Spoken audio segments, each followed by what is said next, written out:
to So Alli, and I am so thrilled to have my very first guest on my podcast who wasn't that hard to find, seeing as he's my big brother. So thanks for taking time out of your way today, Cody. Just a text away. Just a text away. But as most of you know, I feel weird saying Cody Simpson because it's like my guest, Cody Simpson, my full name. But we're here. We do share a last name. Yes, as a matter of fact, we do. But I'm so stoked to have Cody here because I think there's so much that we can dive into about like family life on the road, you know, sibling dynamics.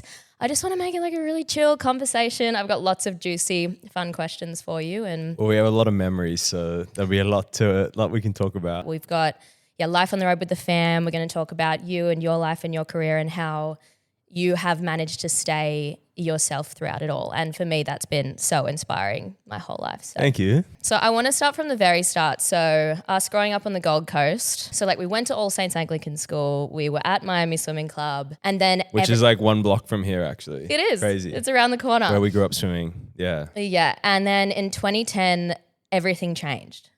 And I want to ask you, like, what do you specifically remember about that time? Because like I just remember me recording on my flip cam, like you in your bedroom. Do you remember the flip cams? Yeah. The little like vertical, like kind of rectangular. They were actually really handy. Yeah, I'll invoice you for the videography now. Thank you. Yeah.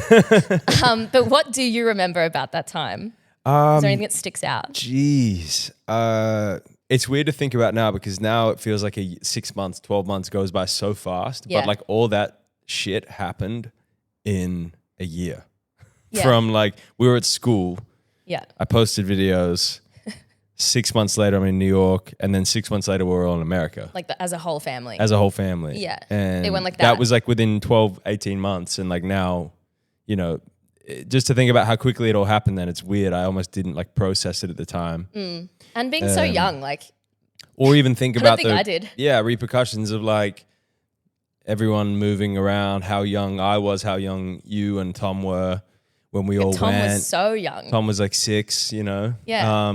I was just frustrated that you made me leave All Saints and my crushes like at swimming. And I'm like, Really? I can't leave this Yeah. guy I really like. leave- Like all yeah. my friends, that's all I cared about. Yeah, I know. We need alias names for like guys Yeah, I was that gonna- you don't want to mention. Yeah, we don't need to shout him out. Kevin and Joe. Oh, I'm just talking about. I'm just. Joe. This is just the Jonas Brothers at this point. Yeah, what about Nick? Nick. Nick. Yeah. You loved Nick. You did love Nick Jonas growing up. I loved Nick Jonas, Yeah. but we're going to talk about that later. Yeah. We've got a lot of stories to get into. Yeah. When we first moved, we lived in a hotel for 6 months in a Yeah. 1-bedroom with Nana Papa. Like they were over at the time, I think. But Yeah. me and Tom were like on a pull-out bed. Mum and Dad were in the bedroom. I was like on the floor. You were on the like floor. a mattress. It was chaos. That was just, I feel like that was a wild time. But anyway, not long after that, we ended up on tour pretty much straight away. And things were like going so quick. Yeah. At the time, I was 13, 14. We were in West Hollywood at this hotel. I stayed there a couple weeks ago, actually, which is hilarious. Shout out to Le Montrose. Is it still Le Montrose? It's probably changed. It's just now. called Montrose now. They took the le out for some reason.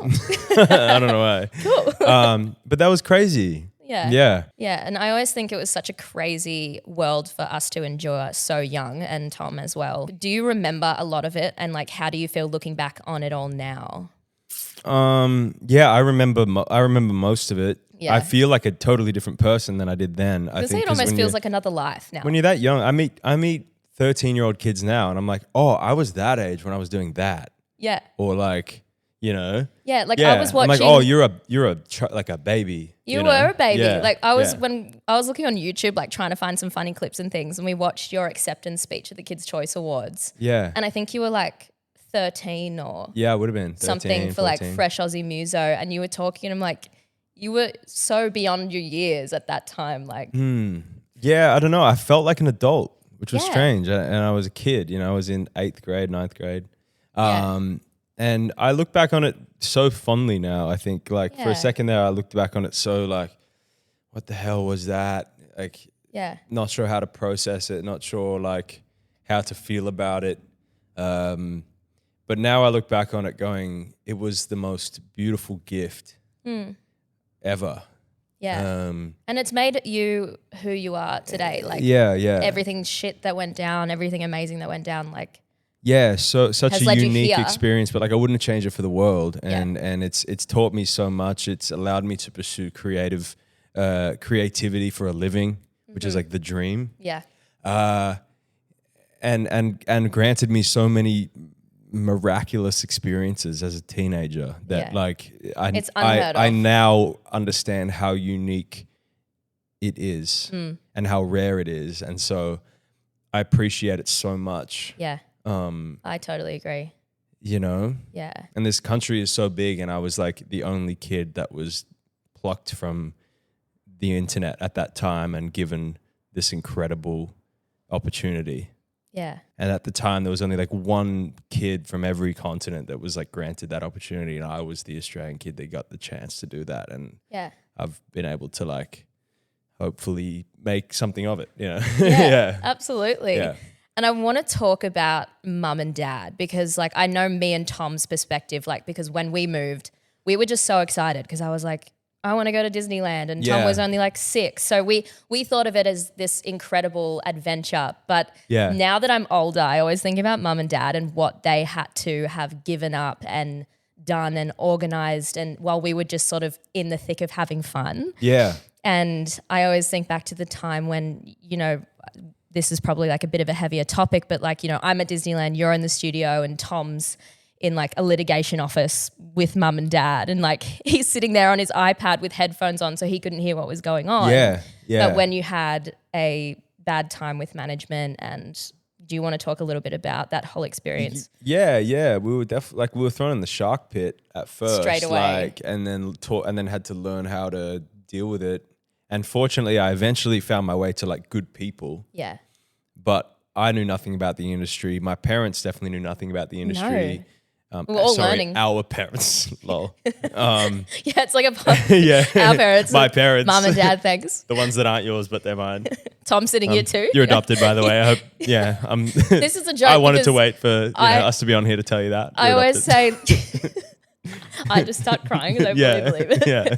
I always feel like I have middle child syndrome. Like I'm just like the middle child. I'm just like something went wrong with me, and Tom always says, "Yeah, you're adopted." So I'm glad you've just like confirmed it now. Thanks. Yeah. So, Mum, do you want to tell her? Mum, is it time?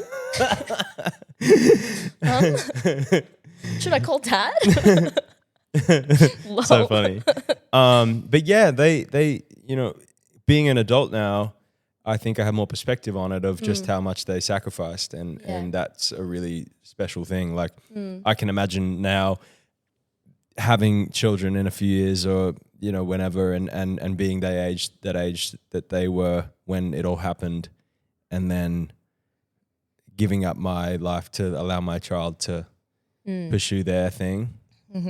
And they definitely amazing. copped a lot of flack for it at the time. I remember well, because it kind of was unheard catty of. ass Karens at the swim club being like, I can't believe they would go to America and like do, because America seemed so far-fetched. Yeah. It was like America, the United States. Because like people just couldn't fathom like doing something like that or taking that kind of a risk. Yeah. You know, they probably ate their words a couple of years later. But at first I remember it was like people were like, what are they doing? Why would they do this? Can I swear on this podcast? Yeah.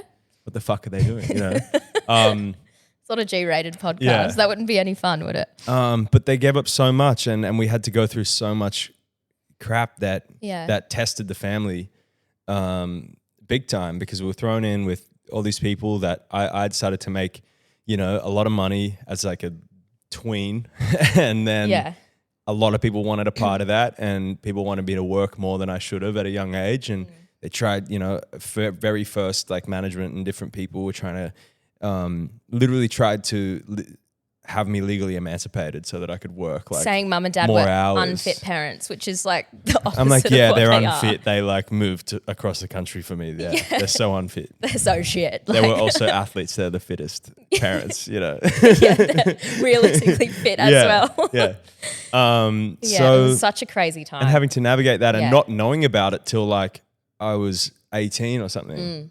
And my mum was like, by the way, 4 years ago, this happened. I'm like, what? Well, we're just out here having fun. And they shielded me from that and shielded us from that, which was so, you know, so kind of them to do. Yeah.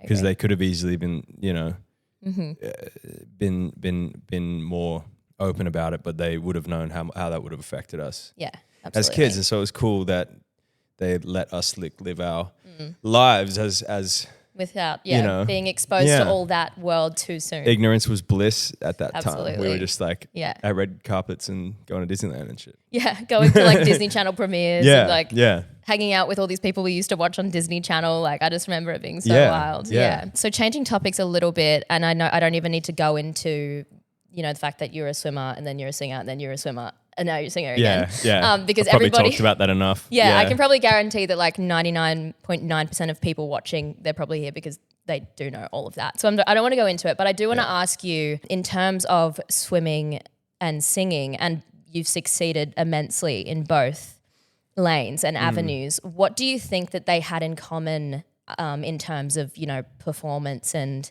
you know, did you think that they went hand in hand at all? I think they both had a really intense like risk to reward ratio, and there was very little guarantee of success in either of them. Yeah.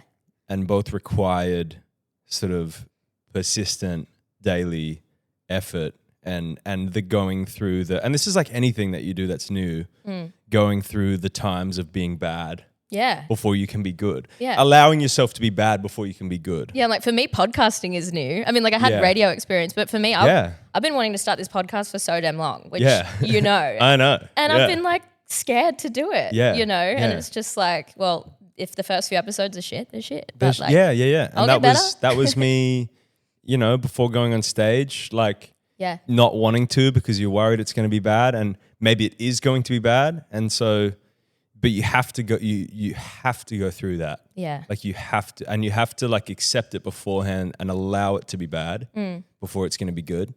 Yeah. I remember being 13, going on stage. I'm going through puberty. My voice is cracking. People are laughing. I'm getting booed. Yeah. I'm at a music festival. Like it gives me anxiety. Like you know, and I'm on stage singing I. Like, and my voice is literally cracking because I'm going through puberty in front of thousands of people, and I'm getting laughed at. And I come back and I'm crying backstage, and I'm like, this is crazy, you know? Yeah. You doubt yourself, and the label's like, no, next show tomorrow you're performing with, you know. And I was at a radio festival where it was like people were there to see Bruno Mars, but they had to watch this 13-year-old kid sing I. Yeah, the radio shows were crazy because you were out there performing with the best of the best at the time. Everyone that had like the number one hits in the country. And I'm a baby. Yeah, you know? And you're a baby and you're out there learning. But I had to allow myself to be bad, and then it was just through. I did hundreds and hundreds and hundreds of shows, and I think that I forget that. You know, you did so many, and that's the only reason that I think I'm good at it now. Yeah, you know. Yeah. And if I didn't do that, I wouldn't be. I still would be shit. And same thing with swimming. That's what I realized is because I went through that, and I thought, and when I was coming back to swimming, I remember my first race back. I'd only been training for a few months, but I had higher expectations of myself, which I always do. But I went in, just bombed it. Like it was awful. My coach was like yelling at me after. It was really disappointing. I went home. I punched a wall. I did push-ups till I cried. Did you leave a hole in the wall? I'm like, whose house was this? Yeah, I was in a friend's house. Yeah. Fortunately, like, not really. It was a little thing, but I had to get it, you know. Didn't You're there then just like patching it up, like, sorry, bro. Wasn't strong enough yet. I was still just starting my weights program. So, but had to allow myself to have these bad races, and I accepted it. And I said, okay, maybe I'm going to suck for a while. Am I in over my own head? Nah, show up tomorrow. And that was what it is. And, you know, starting anything new for you, even this podcast, it's like, maybe your first 20 episodes are going to be like mid, you know, like, they'll be mid. But they're not already. We're doing this one and it's awesome, you know? So, and you don't know, like I'll be standing on the blocks, absolutely shitting myself before like a effort in training. I'd be like shaking. Literally, I felt like I need to throw up all this stuff, and then you do it and you go, oh, whoa, I did it. I actually can do it. Come back the next time. It's like before you go on a roller coaster and then you're like, you don't want to go on the roller coaster. Someone forces you on it and then you get off and you're like, I want to go again. you know? Yeah. And that's what I've always admired about you, and I always look up to you in that sense, that you can just, like, you just keep going and you're so persistent, and it's like, and you try all these new things that are scary, but you just do it anyway. Like you always just say, people can just do things. You can just do things. Like you can just do things, you know, no matter what it is. So for me, I think that's amazing. Thank you. And during all these like hundreds of shows on, you know, radio shows and everything, we were in school. Yeah. you know. So like they were up the back of the tour bus, like we left All Saints, I was in grade 7, you're in grade 8. And then we were homeschooling until we graduated in the back of a tour bus. Literally. Like, I remember, we were doing, we did a lot of class together because we had the same teacher who traveled with us on tour. Yeah. And we'd do it in the back of the bus. And you, Tom, and I were classmates, so it was funny because we're all in different grades, Yeah. but we're all sitting there in the same classroom. Yeah. And it's like, crazy. I always found it so hard not to get. Tommy's doing like grade 3. We're doing grade 10. Yeah, it was bizarre. I wanted to ask you, like, would you change anything school-wise? Because I remember at the time being so sad when I watched all my friends are like formal and Really? yeah, because I was like missing all of that, and that was probably because I was still young. Now I don't look back, like now I'm like I wouldn't change anything for the world. No, I didn't have that. I don't think I had that experience. Yeah. But I feel like you were way more of a social butterfly than me when we were growing up. You're right. Like I just had mad 30, FOMO. You had 30 friends. Yeah. I was like, how does she have so? You were always going to like I had like 3 friends, Yeah. if that, and like I have like 3 friends now, so like things change. But anyway. yeah, and so I don't think I had that same feeling. I think I was always probably so busy at the time that I was kind of like I didn't think about it that much, and then we were kind of graduated and it was like over. Yeah. You know? I know. It's wild. Yeah. It was crazy though. We'd be on the bus and doing like there'd be 100 girls outside the bus screaming. Like banging on the doors. And I'm literally trying to learn long division. You know? It's wild. You're like, why am I doing this when they're all out there wanting to see me? You know? You're like, why am I doing school? Like it was actually a real test of like of discipline, yeah, you know? Absolutely. Yeah. So now I want to talk about, you know, from now to the future. Like you're going full blown back into music. Yeah. You've played me some of the new songs, which are just like ridiculous. Like I'm like a huge fan. I'm like, even if you weren't my brother, like I'd listen to it. Sick. You know? That's good to know. That's the test, I think. Yeah. So can you talk to us a little bit about like the new vibe, the new sound, some goals moving forward? Yeah, sure. Yeah. I think, as soon as I finished swimming, I knew I was going to go back into music, and I knew I wanted to do it big, and I knew I wanted to come back like full force into it and treat it like I was an athlete still. Yeah.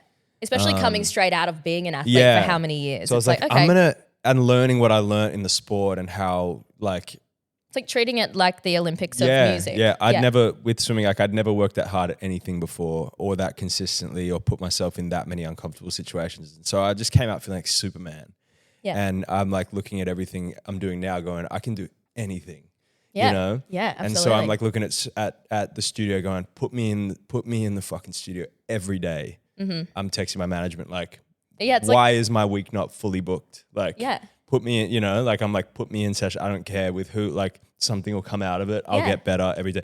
So it's like showing up to swimming training at 4 a.m. every morning and every night. I think it's just because I'm so used to that now, and I've reshifted that towards my music, and it's like already paying dividends because the stuff that's coming out is so good, and I'm so proud of it, and I'm working like kind of more intensely on it than I ever have. Yeah, and so I think that's only going to be a good thing for it, and you know, I've just been really, really efficient and prolific, and I'm really excited. It feels like the music feels like a blend of like everything I've ever been, from like my pop days to my like singer-songwriter acoustic days to like my kind of rock days. Like I've had a few different eras and you need to do phases. An Eras tour. Full Taylor Swift Eras tour.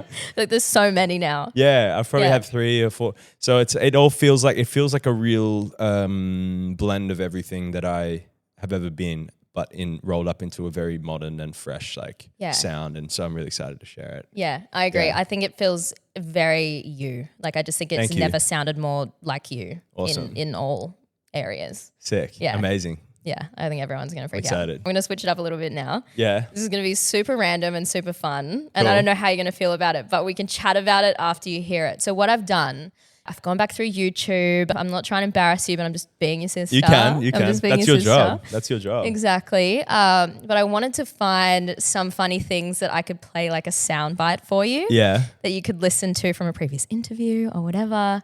And then I just want to see if you have any comments on it whatsoever. Okay. But Do I have to like guess what it's from or you'll something? know what this one's from pretty much straight away, but we're gonna talk about it afterwards. Okay, All right, cool. let's go. I'm here with an incredibly talented young musician, Mr. Cody Simpson is here.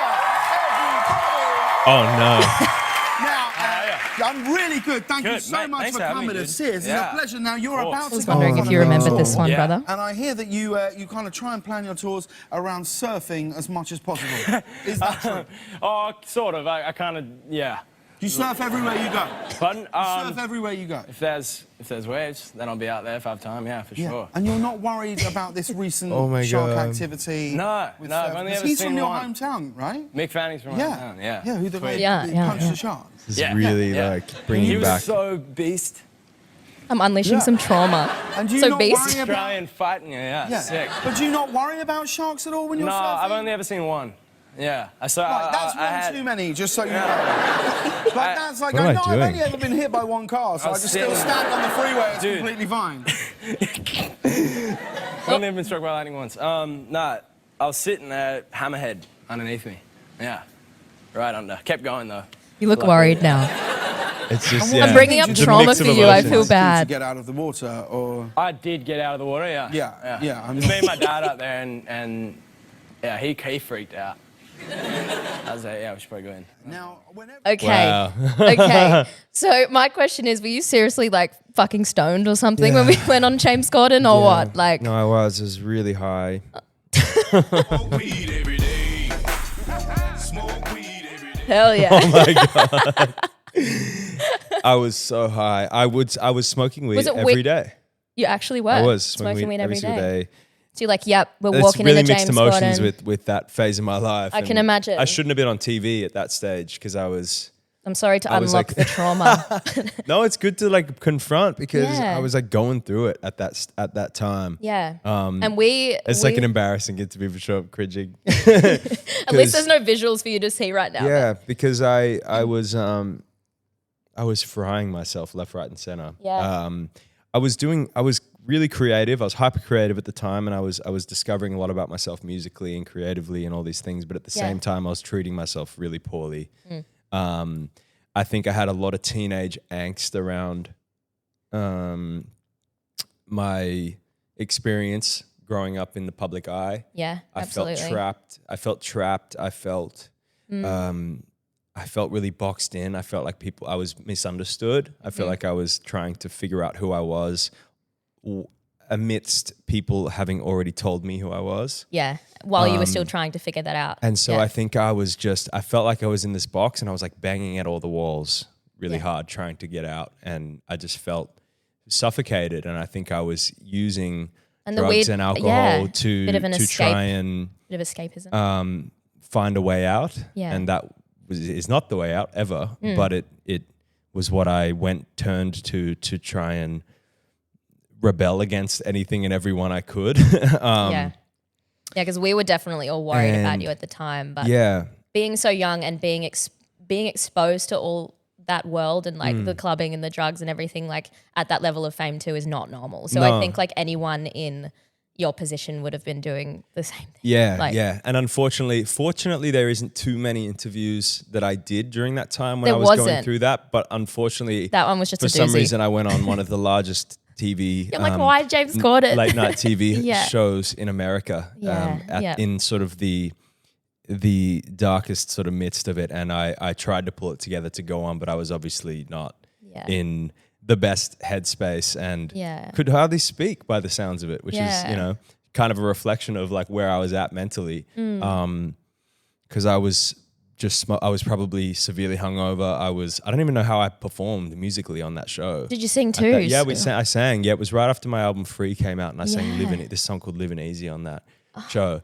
And Good thing I didn't bring that one up. I'm actually so sure you probably sounded amazing. I feel like even it probably singing sounded high, you were okay. pretty Singing, good. yeah, singing is all right, but the speaking, the coherence of conversation was not there. Hmm. And I'm really glad I kind of went through that because Mm-hmm. it taught me a lot, and I came out the other side a lot stronger and better. Yeah, But it was you did. certainly a really chaotic period for me mentally. A lot of angst, Mm-hmm. a lot of a lot of stress, and it was just sort of, I think, a reflection of my internal state at the time. Yeah. I feel like in a way it's good because you got that almost like that phase that every teenager goes through, sort of out of the way, and now you're sort of out of it. And I feel the same about myself. Like I think because I was exposed to the world of partying and all that, like you sneaking me into clubs. It's very enticing too. Like you're given whatever you want, and at an age where you shouldn't have access to it. Yeah, absolutely. Like we were going to clubs, or you getting me in the back of clubs probably like 16, 17, like Bootsy Bellows and all that, like and at such a young age, but it just kind of felt so normal at the time. And like going, come to One Oak, and like you're a child and I'm also a child. You're only 1 year older than me. Yeah, so it was such a bizarre time, but I think it's nice that you get all out of the way, so you're not like getting older and still caught up in that like world in that scene. So, for sure. It's just you learn so much from it in a way. I think unfortunately, I guess I had to be that way and play that out in front of the world or in front of that's the unfortunate television thing. as Everyone opposed to it. in a private room with like my friends. Your best friends in a house in Burleigh. Like with no one watching. But unfortunately I'm on James Corden and I'm like having to be, some measure of a human being whilst I really wasn't at the time. So it was an interesting thing to go through, but an out of body experience. But a lot of people, and I can't really think of anyone that had I can't really think of any musician that started as young as I did and went through what I went through that didn't have a phase like that. Yeah, you're right. And have to kind of play that out and be a little bit of, and kind of crash out like publicly. Full crash out. Yeah, public crash out. People I've known, Miley, Justin, like everyone's Demi been Lovato, through it. All these people like have all gone through stuff like that on in different public, levels and different extremes. And that was just, I guess, my version of that. So I'm like, sorry to embarrass you, but it's nice to reflect no, it's on good. and unpack it a little bit. I need to. You can't run from that stuff. No, especially when it's on the internet. I need to face it, see it, feel the like, I knew you were going to be like, oh no, and then accept and be like, that is what it is. Yeah. Moving on to the next soundbite. I'm like, don't worry, this one's about me. Like this one, it was a bite from me, and I want to see if you have any comments on this. You probably remember when this happened. I'm like, I know you probably get a lot of questions about Bieber and things, but maybe a little bit different to this. Let's hear this. Is this just him trying to riz you? I do a thing called Crush of the Week. Okay. So my I have crush of the week. Can you be my crush this week? I mean, if you really want me to be a crush of the week, I can. Cool. Yeah. So are you seeing anyone right now? I'm not seeing anyone right now. I'm single. Okay, great. We can get dinner then. Right. It sounds like I was trying to raise him. You were, yeah. I think I was like 15 or 16. This is my radio Justin show Settle, bro. on Radio Disney. I'm like, that's going to make Cody cringe so hard. That's so funny. It's so funny. And then I'm like, do I just like all of your friends? Or like, do I just go for all of your friends? Well, your first boyfriend was my best friend. That makes me sound so bad. It was, though. It was at the time. Your first boyfriend, when you were like 14, 15, was my best friend in the world. I'm sorry. And you guys dated for like 6 months before you told me. Yeah, it was bad. And I don't even think either of you told me. I think Mum told me or something. Really? Because I don't even remember how. I was like, what's going on here? Something's like weird. And Mum was like, yeah, no, like Alli's dating. We'll call him Kevin right now. Yeah, but Kev. like, but I remember saying to him at the time, I was like, is it your job to tell Cody or mine? And like, we were so young, like it was so innocent. Probably his, but also like we were kids. Yeah, we were kids. We were 15, so yeah.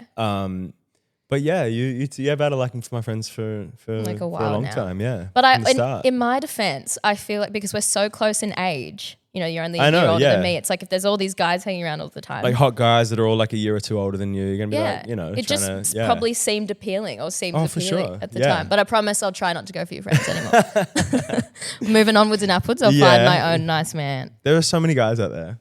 There are. You're like, please go away. I don't have that many friends. Yeah, you're like, go and find your You always seem to like find them. You know what? You know what's really funny is that I had a thought the other day, and I'm like, I've always had these crushes on like Cody's friends or like gotten with Cody's friends, and then I'm like, has Cody ever gotten with one of my friends? And I have no idea. And I was just like, I was like, whoa, mind blown. No, actually. Wow, you're a better sibling than me. Yeah, I haven't. Not that you would say it now anyway. No, but I haven't. No, like I would. No, I would say it. I would say it. Fuck it. I would say it. And I just start crying. I'm like, my best friend. Oh yeah. By the way, I hooked up with. No, it was a funny trying thought. to recollect. No. Sweet. No. Sweet. No. Deal.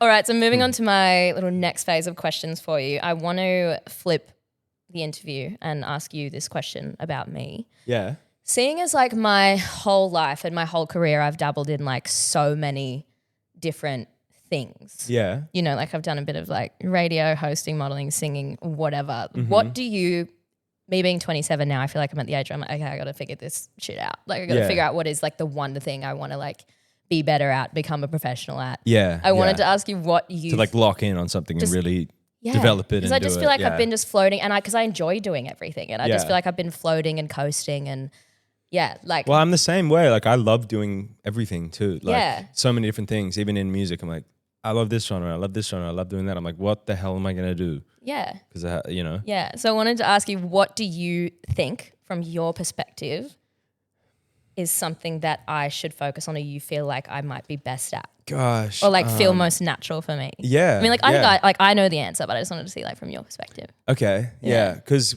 you sang when you were younger. Mm-hmm. You were a recording artist for a couple of years. Yeah.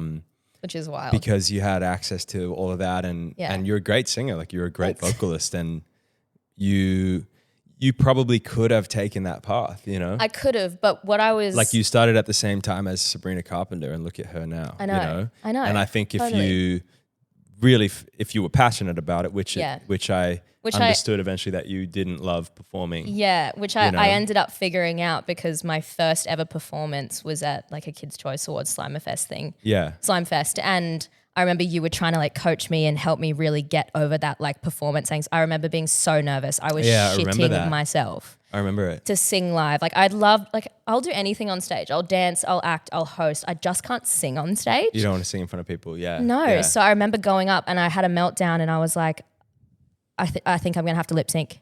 Yeah. And I remember not singing live because I cracked last minute and we played the track. I lip synced and I was like, I felt so ashamed, but I also felt proud of myself for doing it. But like, I think that was a moment for me that I was like, yeah, I actually don't know if this is for me. Yeah. And that's good that you figured that out. And it's awesome that you tried that, you know? I think you definitely, if you felt differently about it, have the ability to do it. Yeah. Or had the ability to do it. Yeah. I think when you started your first radio show, you really found like a groove and you are so good with people and love talking to people and are so sociable and so great at sort of carrying a conversation like this one. Yeah. So and as you did with your show on Radio Disney, in which you interviewed some amazingly successful musicians and actors and everything. Yeah. And you're so good at that. Thanks. That to me feels like your wheelhouse or like what you feel most comfortable doing. Yeah, definitely. I think, I guess with the radio experience, that does come super naturally to me. I feel like you're most comfortable when you are you and being you as opposed to... I totally agree. Being... As an actor, you almost have to be like... You have to be obsessed with becoming, somebody else and embodying somebody for sure. else. You have to be obsessed with the idea of you almost have to enjoy being a blank canvas and being able to take on different personalities and wear different masks. Yeah. Whereas I feel like you love being you. Yeah, I do. Like in the best way. Like as in way. like you want to be you and share your personality and whatever. And I don't know if you are necessarily interested in, I may be wrong, but in the craft of acting and becoming a different person and doing all that stuff. Whereas I feel like you want to be you and share your amazingly, bubbly personality and be able to lend that to whatever that may serve, whether that's a TV show or a podcast like this or whatever. No, How do you feel? I totally agree with you. I think that's just who I am, and like hosting anything on TV, podcasting, radio, like all of that is just like feels second nature to me. Yeah. I love it. So. Is that the answer that you have? Yeah. Is that what you think? Yeah, cool. Yeah. I'm like, you passed the sibling test. You know me well. Yeah. This is a funny one. Seeing as I embarrassed you before playing your James Corden interview, can you remember any time, or is there any time over how many years that I ever embarrassed you? Gosh. I can remember one, and you probably can't remember it. But what is it?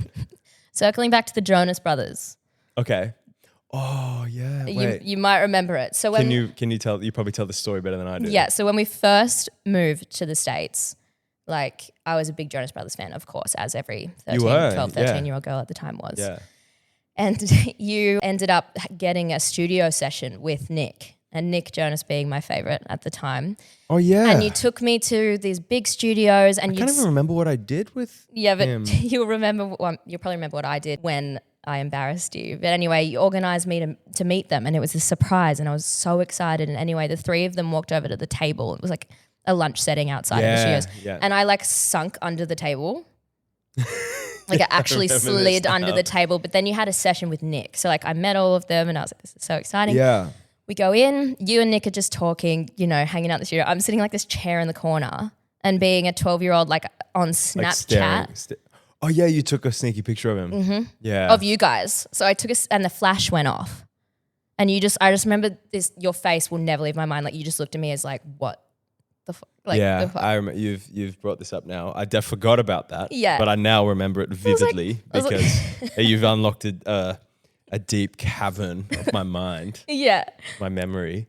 I was I was just trying to take a sneaky So it was like my best right friend. at the beginning of my career, and Nick's like asked. You were 13 Nick's like years old. asked to write with me. Yeah. For my album. Yeah. And I'm like, you know. And you're like, I'll bring Alli because that's a nice thing to do. You're a big fan, whatever. I'm like, sit in the corner, be quiet. And you both looked over and I was like, oh no. And then Nick came on the Alli Simpson show on Radio Disney and I told him the story and he remembered it. Oh my God. And that was years later. He goes, oh, that was you. Like, oh my God. I was like, no. Oh my God. Yeah, so that's an embarrassing moment of my. I probably just death stared the shit out of you, hey? No, you did. I'll never unsee it. Like seriously, yeah, the face, I'll never forget it. Like, your so eyes funny. were just like yeah, anyway, I thought that was funny. Another question. Yeah. I want us to both say our favorite song of each other's in 3 seconds. Ooh, okay. Who goes first? We'll say them at the same time. At the same time. Okay, here we go. 3, 2, 1. Guilty. Do you love me still? Nice. Nice. I almost said one of the new songs, but I'm like, I don't know which titles I Yeah. could say because there's like 3 that I would have said before Do You Love Me Still. But yeah, I love that song. It's Hell random yeah. that you like Guilty because that was I love kind Guilty. of my most like unsuccessful song.